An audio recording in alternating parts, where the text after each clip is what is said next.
Everyone, welcome back to our YouTube channel physics tool. आप लोगों का हमारे इस चैनल में बहुत बहुत स्वागत है और मैं प्रोफेसर ललिता आनंद प्रकाश आप लोगों के सामने एक और नया सिद्धांत लेकर के प्रस्तुत हूँ। आज का जो हमारा सिद्धांत है वो संज्ञानात्मक अधिगम विकास का सिद्धांत है, जिसको कि जीन पियाजे ने दिया था। और आज का जो हमारा वीडियो है उसको शुरू करने से पहले मैं आप लोगों का बहुत बहुत धन्यवाद करना चाहूँगी और दिल से धन्यवाद करना चाहूँगी कि जो आप लोग हैं, आप लोगों की वजह से, आप लोगों की सहायता से जो हमारे सब्सक्राइबर्स हैं वो 1K से ऊपर हो चुके हैं, यानी कि एक सीढ़ी जो है हमने वो पार कर ली है। और मैं चाहूँगी कि हमारी जो दूसरी स्टेज है, दूसरी सीढ़ी है, वो भी आपके सहयोग से पूरी हो सके या पार हो सके।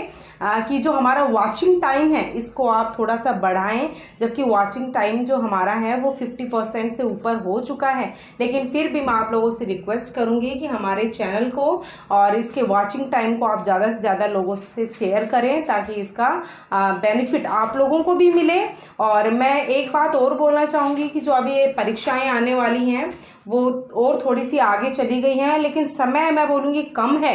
तो इस समय का लाभ उठाते हुए अब ज़्यादा से ज़्यादा हम वीडियो को आप तक पहुंचाएंगे, जल्द ही जल्द पहुंचाएंगे और सिलेबस पूरा करने की कोशिश करेंगे। ये जो समय था बीच का कि मैं आप लोगों के सामने वीडियो नहीं डाल पाई, वो मेरी थोड़ी सी मजबूरी थी। मैं मानूंगी कि आप इस मजबूरी को समझें, ठीक है। देखिए गाइस, आज का हमारा जो सिद्धांत है इसको हम शुरू करते हैं, ठीक है। देखिए, सबसे पहले कि आज का जो सिद्धांत है वो जीन पियाजे का है। जो मनोवैज्ञानिक जीन पियाजे थे, उन्होंने संज्ञानात्मक अधिगम विकास का सिद्धांत बताया है, ठीक है।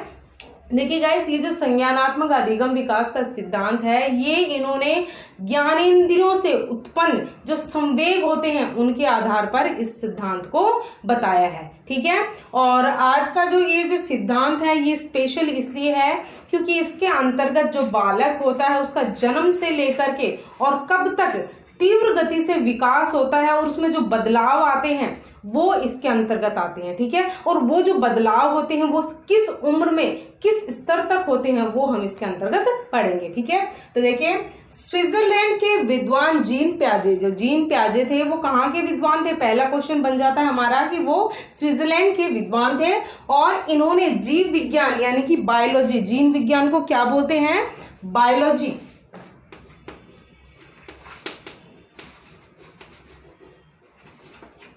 बायोलॉजी के क्षेत्र में अध्ययन किया और 1922 से 1932 यानी कि लगभग 10 वर्ष के बीच में अपने ही बालक का अध्ययन करते हुए एक बालक के विकास को, किस प्रकार से उसका विकास होता है, इसको स्पष्ट करने का प्रयास किया। यानी कि 1922 से लेकर के 1932 के बीच का जो गैप है, यानी 10 साल के अंतर्गत उन्होंने अपने ही बालक का विकास स्वयं उसके साथ रह करके देखा और विकास की अवस्थाओं को समझा।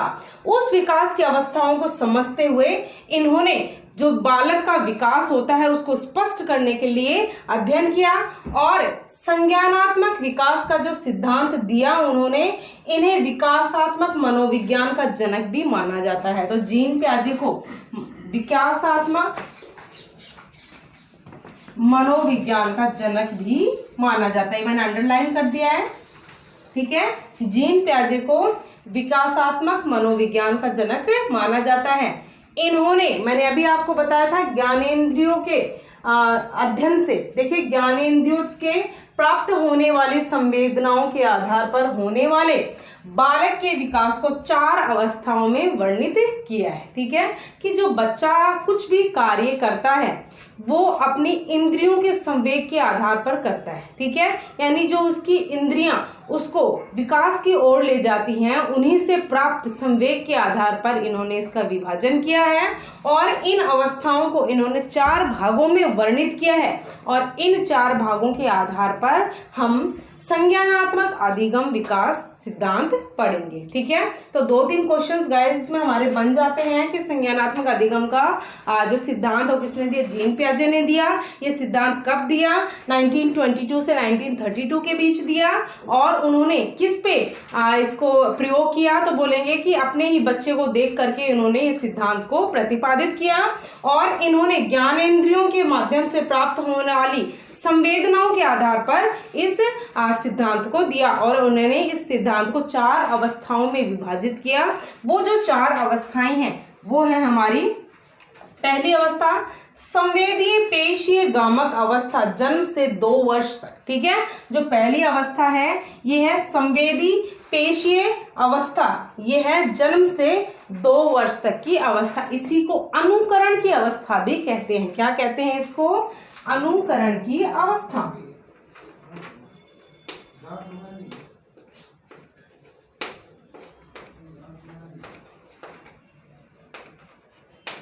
देखिए एक बार हम इसको थोड़ा थोड़ा ब्रीफली पढ़ लेते हैं, उसके बाद हम वीडियो के अंतर्गत एक एक पैटर्न को एक एक ध्यान से पढ़ेंगे, उसको लिखते हुए समझते हुए पढ़ेंगे। लेकिन इसको पहले मैं आपको इसका इंट्रो दे देती हूँ, इंट्रोडक्शन दे देती हूँ, थोड़ा थोड़ा इनके बारे में बता देती। देखिए संवेदीय पेशीय गामक अवस्था क्या है कि ये जन्म से 2 वर्ष तक होती है, यानी कि बच्चा जो होता है वो अनुकरण सीखता है। ठीक है, अनुकरण का अर्थ होता है किसी को देखकर उसी कार्य को करना। ठीक है गाइस, देखिए 2 शब्द होते हैं, एक तो होता है अनुकरण,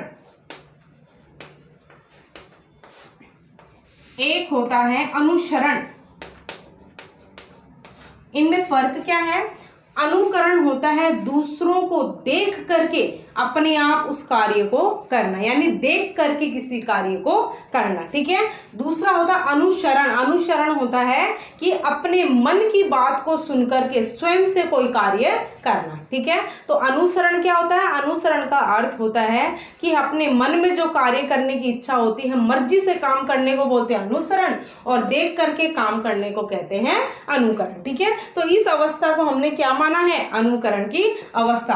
अभी इसके अंतर्गत हमारे 3 संवेग काम करते हैं। 3 संवेग कौन कौन से हैं? सबसे पहला है त्वचा, दूसरा है आंख, तीसरा है कान। ये 3 इसके अंतर्गत आएंगे। तो सबसे पहली जो है वो है त्वचा। त्वचा के अंतर्गत आएगा कि कोई भी स्पर्श करने वाली चीज या फिर उस बच्चे को जो स्पर्श करती है तो उससे उसकी ज्ञानेंद्रियां उसको संवेग उत्पन्न करती हैं। किस प्रकार? जैसे एक छोटा सा बच्चा है, वो बच्चा बार बार आग की तरफ जाता है। एक उदाहरण दे रही हूँ मैं आपको, वो बच्चा बार बार आग की तरफ जाता, हम अगर उसे लाख बार मना करें कि आप उधर मत जाओ तो वो बच्चा नहीं मानेगा, क्योंकि उसमें अभी समझ नहीं है। ठीक है, उसकी केवल 3 इंद्रियां ही काम करती हैं, और जब वो बच्चा किसी प्रकार से आग के पास चला जाता हमारे मना करने के बाद भी, और हमारा ध्यान उसकी तरफ नहीं होता, तो जब वो बच्चा आग को छुएगा या उसके पास जाएगा या उससे उसको चोट लग जाएगी और उसको जलन महसूस होगी, तो उसकी जो त्वचा है वो उसकी ज्ञानेंद्रियां जो होती हैं त्वचा के अंतर्गत, जब वो जलेगा तो उसकी इंद्रियों का विकास होगा और उससे उसको पता चलेगा कि इस चीज़ को अगर मैं छूता हूँ तो मुझे क्या करेगी? मुझे दर्द देगी। ठीक है, तो वो बच्चा दोबारा उस काम को नहीं करेगा। इसीलिए बोलते हैं ना कि बच्चा जो है वो गिर गिर के ही सीखता है कि दोबारा उस जगह ना गिरे। जो बच्चा गिरेगा ही नहीं उसको चोट का क्या पता। ठीक है, तो त्वचा इसके अंतर्गत आ जाएगी। कोई भी बच्चा किसी चीज़ को छू लेता है या उससे उसको चोट लग जाती है, ठीक है, तो वो बच्चा समझ जाता है कि ये चीज अपने लिए घातक है। वो किससे उसको पता चल जाता है? त्वचा से पता चलता है, स्पर्श से पता चलता है। एक आंख, कोई भी बच्चा किसी चीज की तरफ, 2 वर्ष तक की बात कर रहे हैं, किसी भी चीज की तरफ आकर्षित कब होगा? जब वो उसको देख लेता है। ठीक है, देखने के बाद उस बच्चे को उस चीज को प्राप्त करने के लिए उसके मन में इच्छाएं उत्पन्न होंगी, और वो इच्छा कब उत्पन्न होती है? जब वो चीज को देख लेता है। तीसरा होगा कान।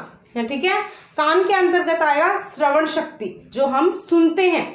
कोई भी बच्चा जो 2 वर्ष तक का है, जन्म से लेकर 2 वर्ष तक का है, उस बच्चे के अंतर्गत सुनने की क्षमता पाई जाती है। केवल इन 3 क्षमताओं के आधार पर ही वो कार्य करता है। ठीक है, 3 क्षमताओं के अंतर्गत जो तीसरी क्षमता है कान वाली, वो ये है कि बच्चे को जब हम आवाज लगाते हैं तो हमारी तरफ देखता है। ठीक है, वो देखता है और धीरे धीरे उसमें भाषा का विकास होना शुरू हो जाता है। और भाषा का विकास के अंतर्गत ये नहीं है कि वो बोलना शुरू कर देगा, वो 2 शब्दों के कोई भी 2 अक्षर के शब्द बोलेगा। ठीक है, उनके अंतर्गत मात्राओं का उसको ज्ञान है, जो उसके मुंह में आएगा वो फटाफट बोलता जाएगा। ठीक है, वो इसके अंतर्गत आएगा। अब देखिए पूर्व संक्रियात्मक अवस्था, इसके अंतर्गत है 2 से 7 वर्ष तक के बालक आते हैं और इसको भी 2 भागों में विभाजित किया गया है। और इन 2 भागों के अंतर्गत बताया गया है कि पहला जो भाग है, जो पहला इसकी अवस्था का डिस्ट्रीब्यूशन है, उसके अंतर्गत बोला कि कोई भी बच्चा कोई भी कार्य करता वो किसी को देख करके करता है, और दूसरी अवस्था में आएगा कि अपने मन से कार्य करता है। और इस अवस्था के अंतर्गत जो बालक होता है वो एक परिवार का एक ठोस सदस्य बन जाता है, यानी कि वो अपने आप को बहुत ही ज्ञानी समझने लगता है, और जिसके अंतर्गत वो बार बार कोई भी काम अगर किसी के द्वारा किया जा रहा है तो उसमें प्रश्न उत्पन्न करता है, यानी उसके अंतर्गत उस चीज़ को जानने की, उसको काम करने की, किस प्रकार वो काम किया जाता है, उसके अंतर्गत एक ललक पैदा हो जाती है और बार बार प्रश्न पूछते रहता है जब तक कि उसकी इच्छाएं या उसका जो प्रश्न है वो खत्म नहीं हो जाता, वो पूरी तरह से संतुष्ट नहीं हो जाता। ठीक है। अब मूर्त संक्रियात्मक अवस्था, मूर्त संक्रियात्मक अवस्था के अंतर्गत बच्चा जो होता है अपने आप को बड़ा महसूस करने लगता है और परिवार की जो छोटी मोटी बातें होते हैं उनमें शामिल करने की कोशिश करता है। ठीक है, जो कि एक तरह से गलत भी है और एक तरह से सही है। सही इसलिए कि वो अपने आप को जब बड़ा मानने लगता है तो कुछ निर्णय अपने आप करने की कोशिश करता है जो कि कभी गलत हो जाते हैं, क्योंकि उसकी इतनी अभी उम्र नहीं हुई कि वो अपने आप कोई निर्णय ले सके। ठीक है। उसके बाद आता है अमूर्त औपचारिक संक्रियात्मक अवस्था, यानी कि इस अवस्था के अंतर्गत बच्चे में अपने मन से दूसरों को देख करके संवेग उत्पन्न होते हैं और वो ऐसे कार्य करने की कोशिश करता है जो उसने कभी नहीं किए हों, जिसमें वो कभी विपदा में भी फंस जाता है। ठीक है। इस समय वो परिवार से दूर और दोस्तों में अधिक रहने की कोशिश करता है, जिससे वे कुसंगति में भी चला जाता है और कभी कभी अच्छे मित्र होते हैं तो अच्छा विकास भी हो जाता है। तो ये 4 अवस्थाएं हमने इसके अंतर्गत पढ़ी हैं। अब हम आने वाले वीडियो में इन चारों अवस्थाओं को बहुत ही ब्रीफली पढ़ेंगे और आशा करती हूँ आज का जो हमारा सिद्धांत है वो आपको समझ में आया होगा। और वैसे हालांकि मैंने इसको छोटा बनाया है और इसको हम 2-3 भागों में पढ़ेंगे। जो आज हमारा है वो पहला भाग है। ठीक है। दूसरा भाग जो मैं लेके आऊंगी उसके अंतर्गत हम इन चारों अवस्थाओं को, विकास की चारों अवस्थाओं को पढ़ेंगे। और फिर से मैं आपको कहना चाहूँगी कि हमारे चैनल को लाइक शेयर सब्सक्राइब करना ना भूलें और ज़्यादा से ज़्यादा हमारे चैनल को मित्रों के साथ शेयर करें और शेयर करते हैं उनको कहें कि हमारे वीडियो को ज़्यादा से ज़्यादा देखें, जिससे हमारा वॉचिंग टाइम बढ़ सके और हम दूसरे स्तर को पार कर सके। आज के लिए इतना ही। जय हिंद, जय भारत।